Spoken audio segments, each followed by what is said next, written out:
You know, you're like a baseball team. Everybody has their positions, and before they open the doors, we migrate to where we're supposed to work and get ready for the people to arrive.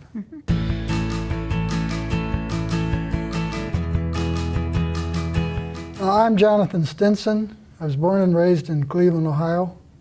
Moved to Chicago for a couple of years, and then ended up in the Detroit area in 1966.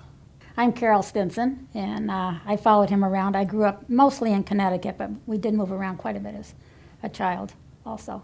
And we eventually started in Detroit and kept moving west a little bit and ended up in Ann Arbor around the time of retirement. We've been ushering probably since '97, I'm going to guess. And basically we came to you here at UMS because we've been ushering in Detroit at the Fisher, and once we ended up way out here in Ann Arbor, that got to be kind of a long drive. So we still do go there occasionally, but most of our time is right here in Ann Arbor. Well, we see a lot of performances, and if we had to pay for everyone, it'd be very expensive. You know, we usher sometimes three nights a week, which keeps us pretty busy. And also you get to see a real variety of different kinds of performances, from drums to actors doing their thing on the stage. When I enter our ushering on the calendar, certain things are starred, and that means they're non-negotiable. We don't cancel them for anybody or anything. Fairly recently, of course, Andras Schiff and all his Beethoven sonatas. Well, you didn't want it to end, really. It's just, you know, my feeling is there's never too much piano, you know, so I really enjoyed that. Probably one of my most memorable events was the series of 3 Shakespeare plays done by the Royal Shakespeare Company. And they did that at the Power Center. And we got to usher for each show, one right after the other. And it was great to see how the shows carried through from the start to the finish. And also it was great because we got to know all the patrons, because they'd come 3 different nights. They all sit in the same seats. And they were all very friendly and saying hi and so on and so forth. I think it's important for an usher also to be outgoing and able to, you know, walk up to people and ask them if they need some help, or, you know, to find where they're supposed to go. And I think that's a big plus for ushers, and it works for us because we're good at that.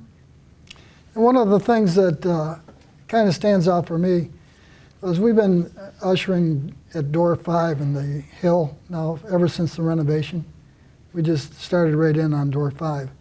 And we ushered for a couple of months, and then we went on vacation. And when we came back, the head ushers from the people at Aisles all came up to us and said, "Boy, are we glad to see you back." And that really made you feel good, like, you know, you were doing some good for the team.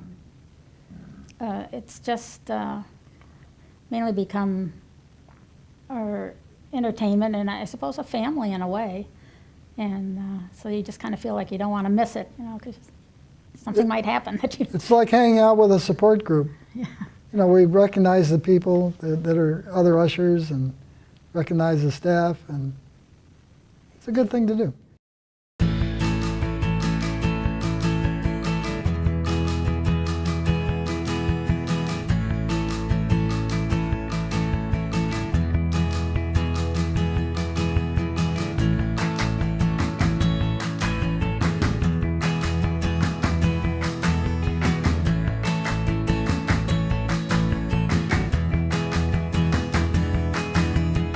He likes to chit-chat, so I kind of am more business-like. I take tickets and keep people moving, and he's yakking, so.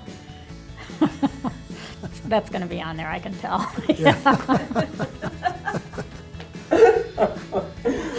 Yeah, it is. I'll get even for that one. Yeah.